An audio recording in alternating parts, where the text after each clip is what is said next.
So good evening, Kunal, and happy to be here again with you in our studio. And I think we had our last conversation about a month back. And I recall we spoke of where AI has come in terms of its very, very rapid development and its a decisive movement towards AGI, where the game will really change. So, Kunal, let's start this conversation with just these questions that are flying around everywhere. A lot of speculation, a lot of apprehension, sometimes a lot of pure science fiction stuff, and in all that, some strains of truth, facts. So, how about starting with that? Where exactly are we, and what's happening, and what has happened over the last 1 month? Where are we going with it? Lot of new use cases are coming. Yeah. Apple has announced its virtual reality headsets, which are going to come in February in 24. February 24. At a lower price, I believe. At some price. But more importantly, let's see how that changes our version of the reality. You know, the way we look at the world, the way we perceive the world. And already even two-dimensional social media screens have shown that those could be very addictive. And we could spend hours looking at things that don't matter. Now imagine having a more immersive, more three-dimensional, more engaging, much enhanced view to the future universe that they call, the digital universe that they call the metaverse. So that's going to start in February at some point. I think the world would be very different from there on. That's a big change. And Apple is known to bringing great platforms out there which get used by the world at a very large scale. Other than that, I guess a lot of continued debates that we spoke about a month ago. Continued use cases, innovations, large, small language models, more companies jumping into the space, trying to build more and more AI platforms, AI use cases, AI-based applications, etc. That continues to happen. Yeah, that's pretty much it over the last month or so, what I've noticed happening around the world right now. There's another question that was troubling me for a while, that AI is being used a lot now for creating art. And I've read accounts written by those graphic artists who are using AI for art, that it's beautiful, it's coming out beautifully, but there's no emotion in it. Yeah, so this is going to happen more and more. Yeah, so cinema, art. So all AI would do is AI would look at lots of data from Dali to Picasso to MF Hussain to anyone and everyone, and make combination of those patterns and give you the output you want. They can. So then it's not creative, really. So that's just recreating. It's just pattern. It's just recreation of a bunch of things that has been fed to it, which is pretty much the art of the world so far. That's that's where those content guys are not happy who created something. And now it's being used to create more stuff, but they are losing out because AI is doing it for free, almost virtually for free, next to very little amount. So surely the recreations are going to happen like this, but I don't think there would be a lot of originality coming necessarily. No, you cannot possibly have originality. Right? The originality comes when, so Dali or Picasso, the way they were painting was more driven by their intuition, by their higher senses, passion, higher awareness. Intuition, yes. Intuition, awareness. They were recreating the world. They were sometimes just their madness. Combination. The machine will ever have any kind of madness in it. Correct. So passion, madness, intuition are likely to not be there. Right? So nothing necessarily. So you can't expect another Dali at some point, or a kind of Dali, meaning that like that original, that contemporary, that creative. But yeah, the combination poetry that I read, some of the poetry being written by AI. There's nothing original or interesting about it. Yeah, but it just does the job. It's replacing humans who were just copying from internet and putting things together with minimal addition, value addition. Those things, those activities of creating art, images, designs, poetry, music, anything, such things will be replaced by AI because it's going to do it with a larger data set, with a much more efficiency, much more logic, pattern recognition, etc. Right. So those things are going to happen. But at the same time, I think that this is a challenge that not enough people are still yet able to figure out where it's going, to your point earlier. So two questions again. As I can see, these two questions are becoming, today it's far more frequently asked than it was a few months ago. One is about employment, people losing their jobs across the spectrum. And the other, the use of AI in science. Will that be the game changer for the human race? Because AI can definitely do in science what human beings will not be able to do for, decades to come. Yeah. So in terms of jobs, I think the problem with jobs is that majority of the people are doing jobs not because they are really keen on doing them. Yeah. They're just doing them to pay the bills. They're doing them to get by. They're living the classic Western Monday to Friday, and then they wait for the weekend or the vacation kind of a mode. And that's not a great life, arguably. It works for people, 8 hours, 5 days a week, weekends, and then holidays are off, and then you're set to do whatever. So most humans who don't have their heart in a job, those are very likely to be replaced. Now, it's very hard. It's easier to say, harder to quantify. But at the same time, machines, due to their access of data, ability to process information, the intelligence that they're getting as they're interacting with humans and a lot of human data and human teachings and everything, they will replace many jobs and likely all jobs at some stage. AI will develop AGI, AGI will go to ASI, possibly, as we've talked about in the book. The jobs are going to go. They've started disappearing already. You mentioned very well the graphic designer jobs as an example. People who are designing websites or images. Right. Machine does it in seconds. Imagine today it takes days, weeks, months to shoot a video for a few minutes. You need to edit, you need to do a lot. Yes. Now you give a script to AI, it can look at all the videos that are on internet and then create new videos within seconds or minutes. So we already know, and there's enough evidence that the richest 1.5% of humanity wants to control and actually controls the rest 98-99% of the human population. The big businesses, the big media, the pharmaceuticals, the military establishments. So we know that. So what is the danger of this 1.5% of the super rich and the super powerful using AI, AGI for a further more insidious control of the human population?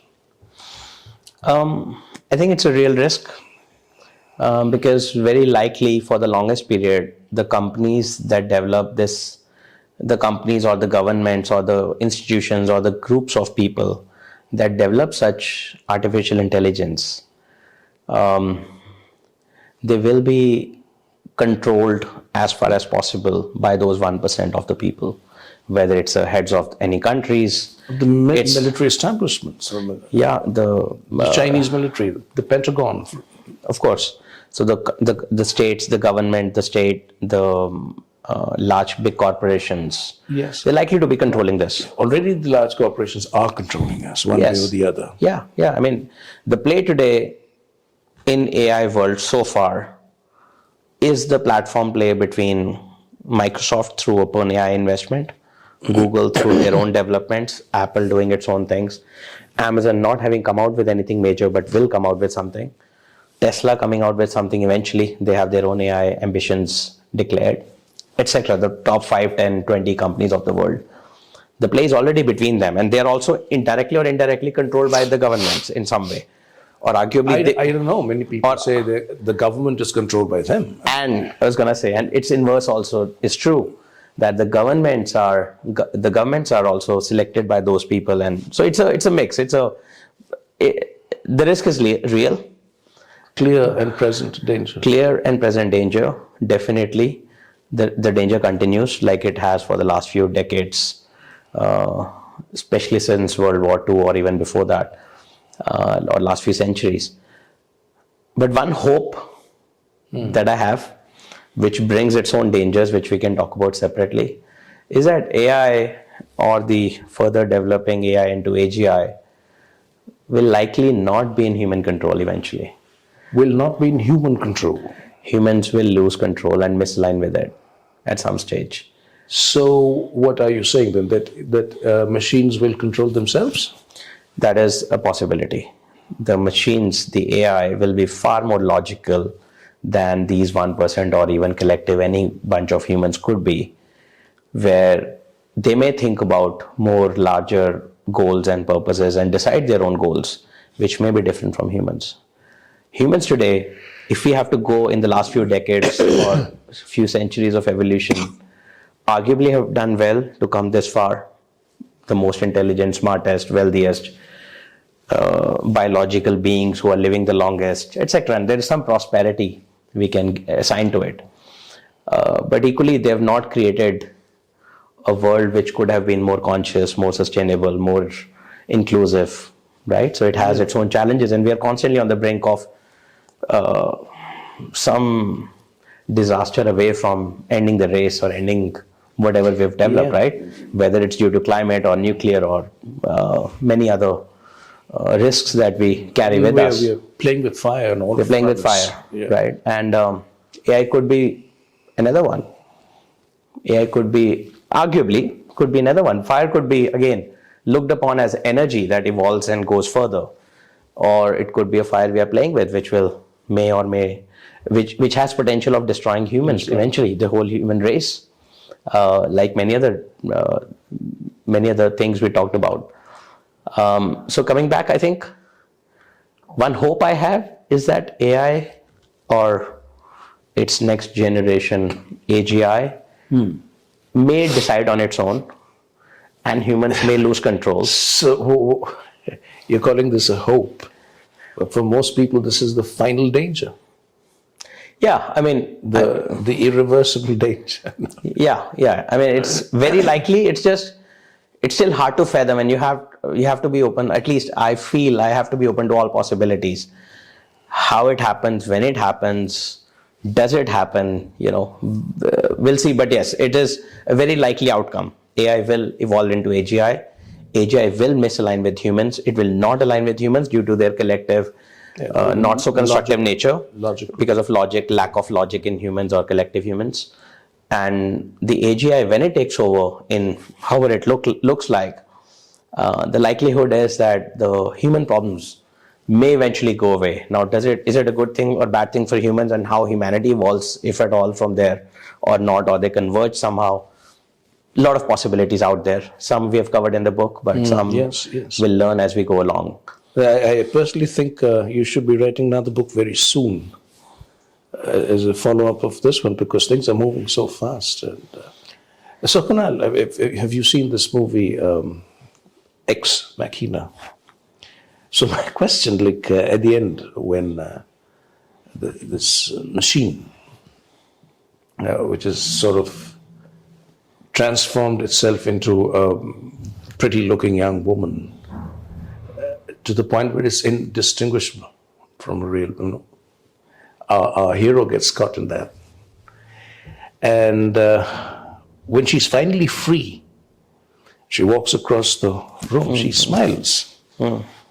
My thing is, that smile means a lot of things. When a machine smiles, it means a lot of things. Will that ever happen? Will the machine finally smile?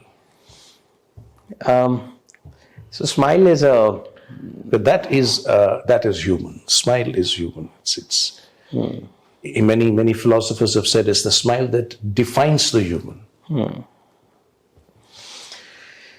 So smile is a physical, biological way of humans expressing themselves, which comes since they are aware, conscious, sentient.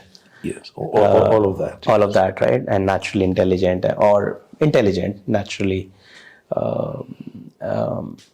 So the question to me, so it's a beautifully put question, and it's a great expression, that when a machine smiles. The question for me is, can machines become self-aware? Can they become conscious? Can they become sentient? Will they ever become? Is it possible at all? That's a debate. But before I think, and I would like to bring you into this debate as well, because you have a lot of views into it, not just from scientific quantum standpoint or cosmic view or evolutionary view, as well as very deep spiritual views also. So would love you to also please add to this. I'm going to try and first make an attempt into defining, or at least trying to make our viewers aware, what is awareness, what is self-awareness for humans. I do not think most people necessarily comprehend it as well.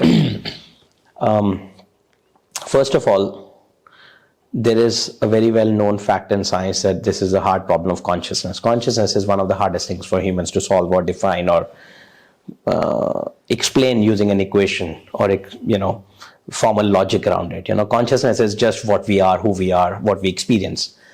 And as you and I have discussed in over many debates, humans being conscious ourselves may never be able to define consciousness, at least in words. It's some of our subjective experiences, etc. But for the benefit of our viewers, I'll just touch upon, without getting into too much detail, just one misnomer or a myth that many people carry. What is self-awareness?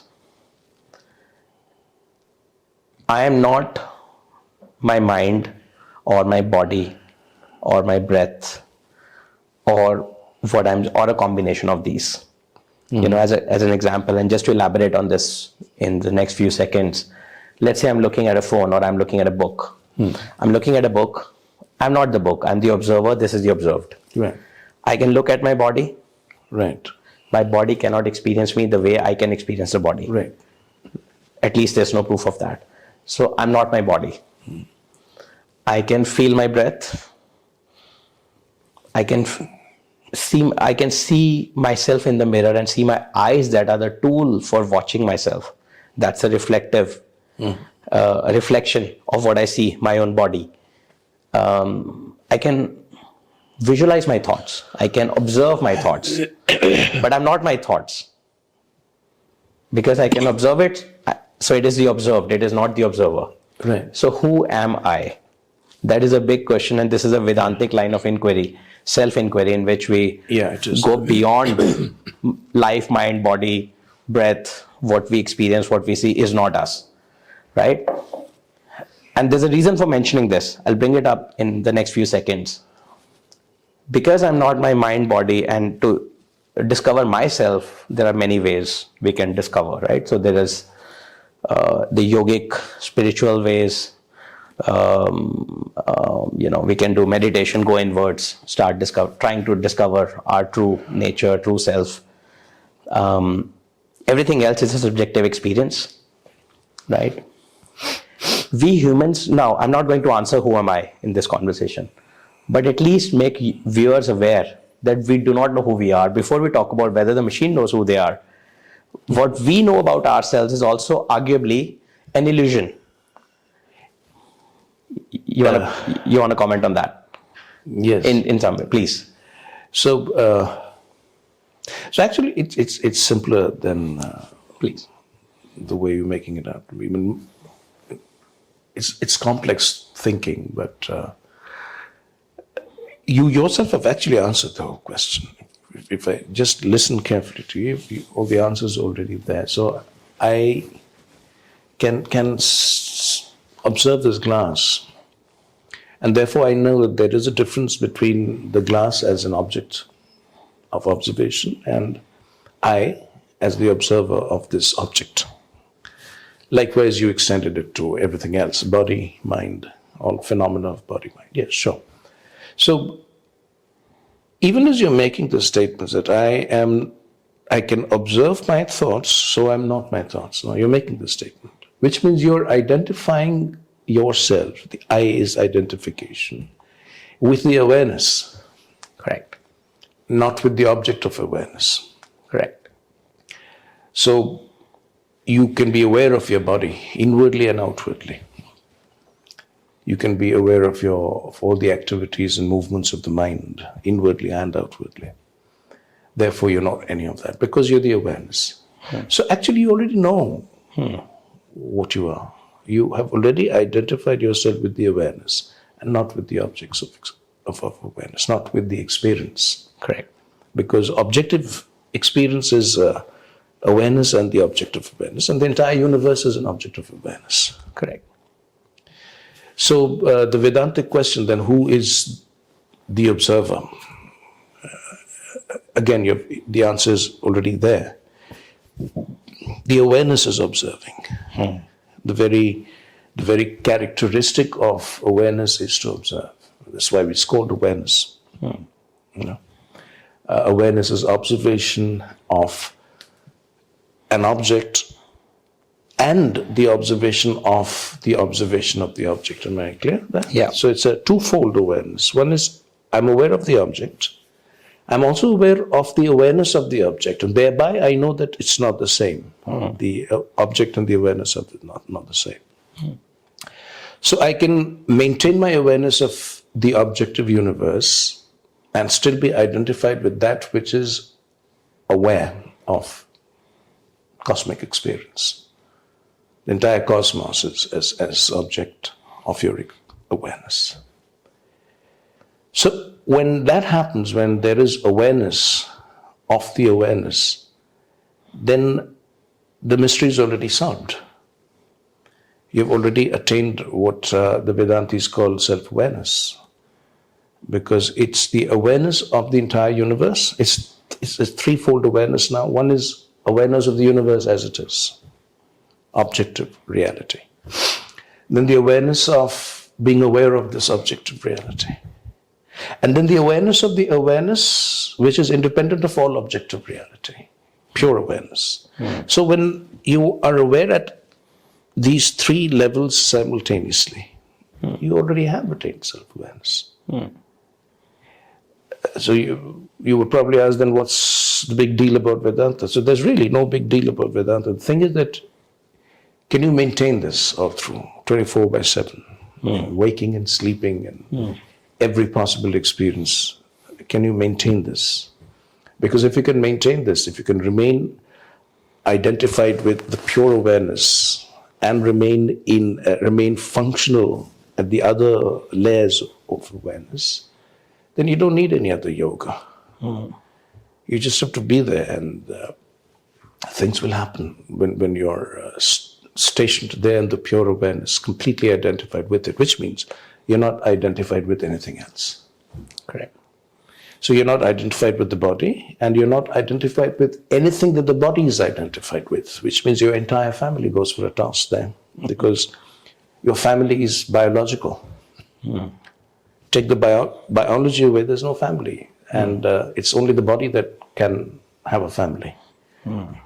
And the family includes your children as well, not just your parents. Your children, your parents, the entire social structure that we have created around family for eons, for millennium. The whole thing is gone. So you're not the body, and you're not anything associated with the body. Likewise, you're not the mind, and you're not anything associated with the mind, which means your entire knowledge and understanding that you have attained in this lifetime is washed out. It's gone.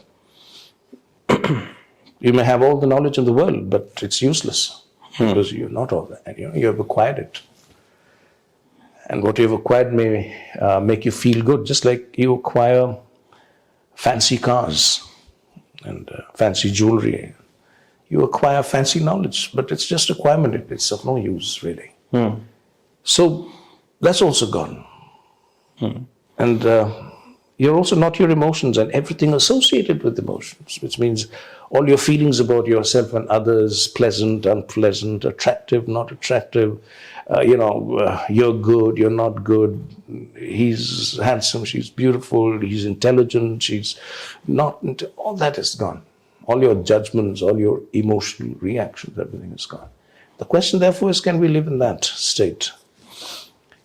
without in any way relapsing into the identified state. So that's the play of awareness.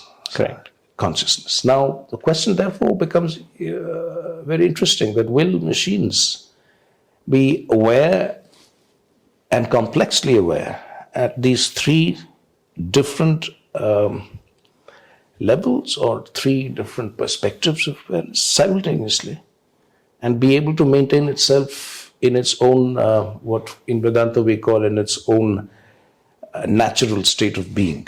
It's Sahaj Bhav, it's Atma Sthiti is in Sanskrit what we call. So these are the questions which I think anyone interested in understanding AI, AGI, ASI in terms of human consciousness finally, not just sentience but consciousness, will have to approach these questions, address these questions, answer these questions. So beautifully put. Thank you.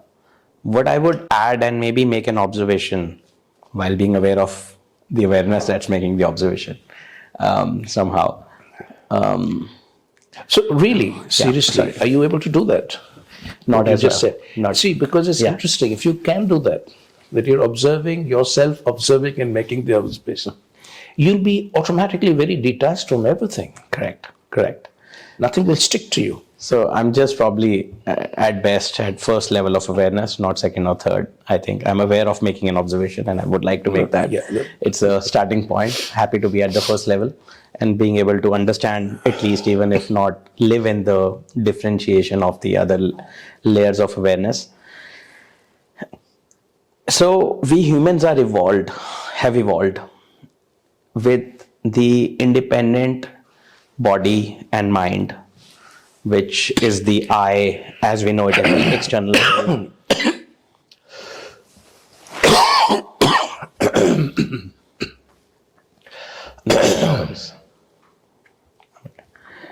So we humans have evolved with a body and mind. Right. My whole idea of this discussion was first to define awareness among humans before we go into the machines. Right. And there's a reason for getting into this, and you've explained it as beautifully as anyone else can, I think. So the line of the thought I have is that we humans evolve with the body and mind, where we learn a lot of things about me, I, which is important, I, ego, and everything. Right. Which is important for my survival, which is important for my evolution, which is important in many ways for us to come up like this. And that itself, somewhere our mind has to evolve to learn that now we have to go beyond our mind to enter the next level of the awareness. And our mind is restricting, becomes a handicap. Our body is restricting. Our feelings and thoughts about me, my body, my identification with the universe is a handicap. Arguably, Please. Arguably, AI doesn't have a body. Arguably, AI is already ahead of humans in some way, that it is not identifying with some family, with some ego, with some body, out of which most humans never come out, as we know the world today, right? True. So arguably, AI is a level ahead, Right. in some sense, because it is just pure logic, information. Right, but there's a difference here. Yeah. Crucial difference. Yeah. So the human who has attained, let's say, AGI within itself, like Maharishis. AI attains AGI, so the human attains its own AGI. Maharishi. Yeah. So a human can also come to that level of consciousness where she or he knows that she or he is unrelated to anything at all.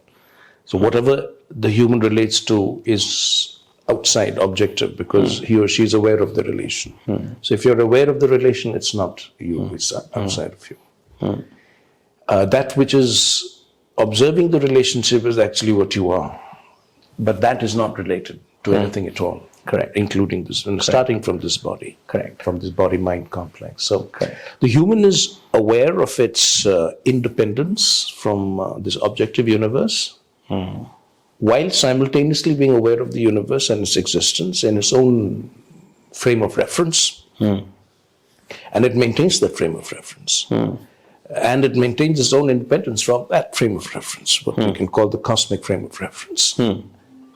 So it's aware of itself as that which transcends the objective universe. And it's aware of itself as that which transcends the internal mental universe. So that's where I draw the line, because the machine AI, being what it is, will have that state where it is not attached to anything. It's not related to anything. But does it know that it is not related to anything? I don't think that is possible. Would it know the objective universe as the objective universe and itself as that which is subjective and that which is neither subjective nor objective? All that, the complexities of true yogic consciousness, I don't think the machine will ever get to that.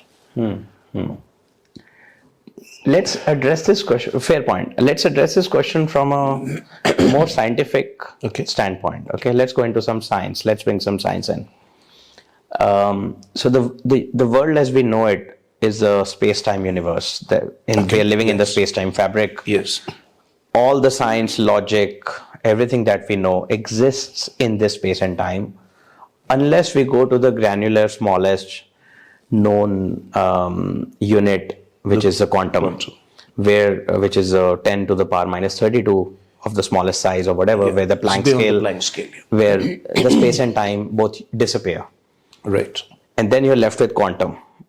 Yes, it's something that it's still bordering on the speculative, but yes, there is no space or time. That much is determined. There's no space time. There's no matter, energy. There's energy, of course, but it's not like we know it in the macro world, in the macro experience. So it's just quantum states.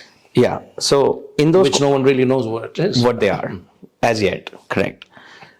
So let's and there's non-locality in that state. Just as in the other end of the spectrum, the yogic state, there's also non-locality. And there's also non-differentiation. Correct. No space-time. Yeah. So if we were to start from a quantum state of the smallest known particle of existence or some way or whatever, the smallest known substance to human. Don't exist really. At the quantum level, there's no particle then. Yeah. So from the quantum state, if we were to bring up, try to integrate up to the human experience, and in between somewhere the AI will come. If we were to start just from the quantum, from whatever we know in the quantum gravity, forces, states, which is still an evolving science. If we were to go through that logic and integrate it up to the AI experience and compare it with the human experience of awareness in some way, could we say that in that case AI may achieve some self-awareness? Maybe not as well as the yogic one ever, but how far could it go? So, yeah, very interesting question. Again, this thing called self-awareness, where is it? Is an important question to begin with. Is it inside your head, or are you inside it? So our rishis and yogis, the masters of consciousness, who have realized and experienced this, they say that consciousness is this universe. The very fabric of this cosmos is consciousness. So consciousness is inherent in cosmic existence, which means it's inherent in matter.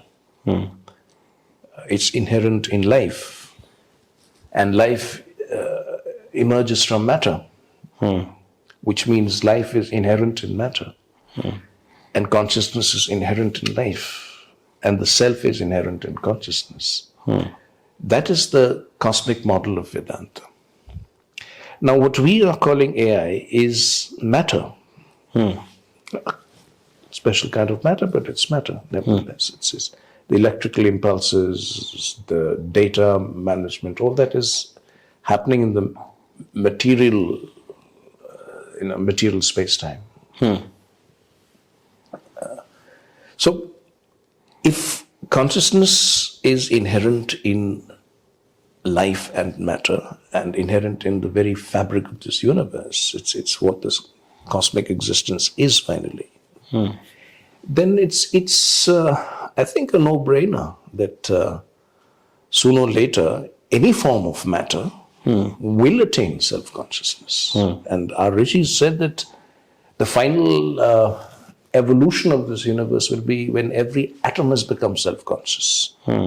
Not just we humans, but every atom becomes conscious of itself. Because every atom contains that consciousness. It's inherent in matter, remember. So at the heart of every atom is this consciousness. At the heart of the quantum substance is this consciousness. This quantum state that we're talking about is a state of this consciousness. What else? I mean,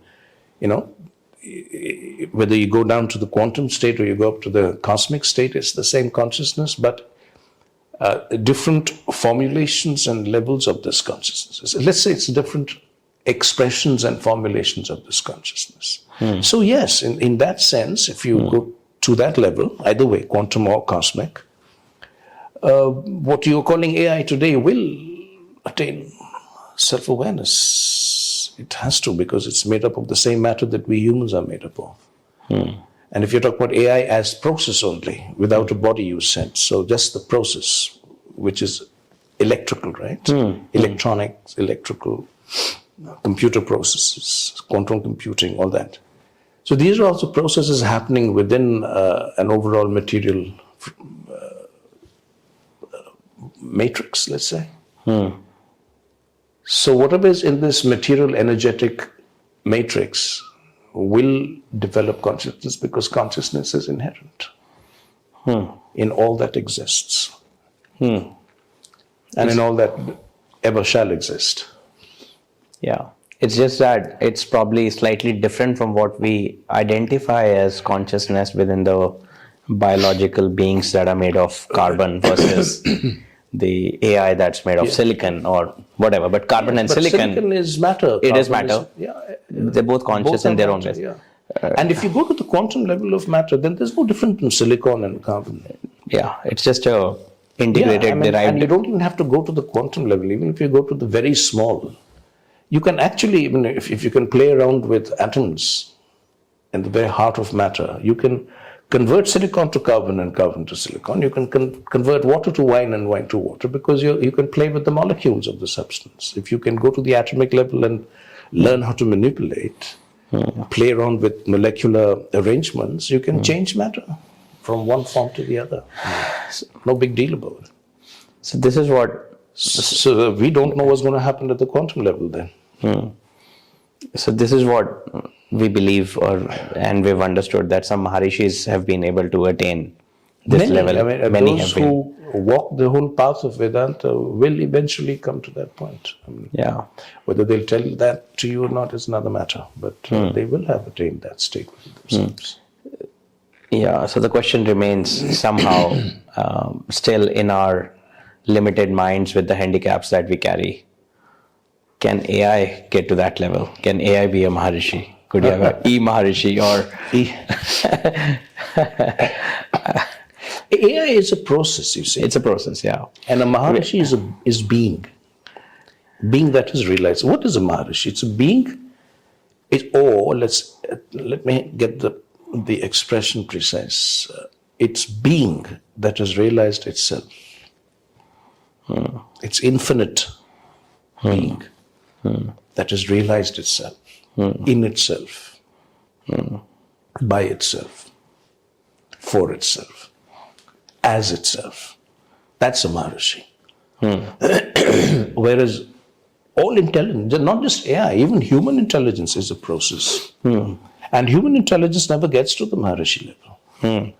By the time you get to the Maharishi level, you would have gone, scales above human intelligence.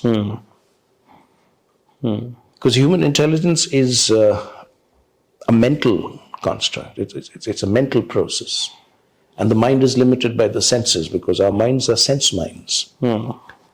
So if you can scale up from there, and if you can experience and live in what we call the intuitive mind, which is not the physical mind or the sense mind, then your intelligence in any case changes. Your intelligence is orders different from what we know of as mental intelligence. So what to speak of a Maharishi who's levels above that? It's a different scale altogether. AI will definitely free us up from a lot of the mundane mental activities and preoccupations, but then what are we going to do with that freedom? Are we going to play games and do social media, or are we going to meditate, become more conscious? So these will be the important questions of the next generation. Yeah, I think we need to create a meditation app or a game so humans get into it, because otherwise, as it stands, I don't know. I mean, meditation app will again be mechanical. Just so yeah. So you cannot have an app for these things. But the thing is, again, we will need to understand what meditation is. It's a verb. It's not a noun. It's a process. So I guess it's an ongoing debate about AI and self-awareness. Let AI happen. Let AGI happen. ASI happen. And let that kind of a highly logical intelligence come into play.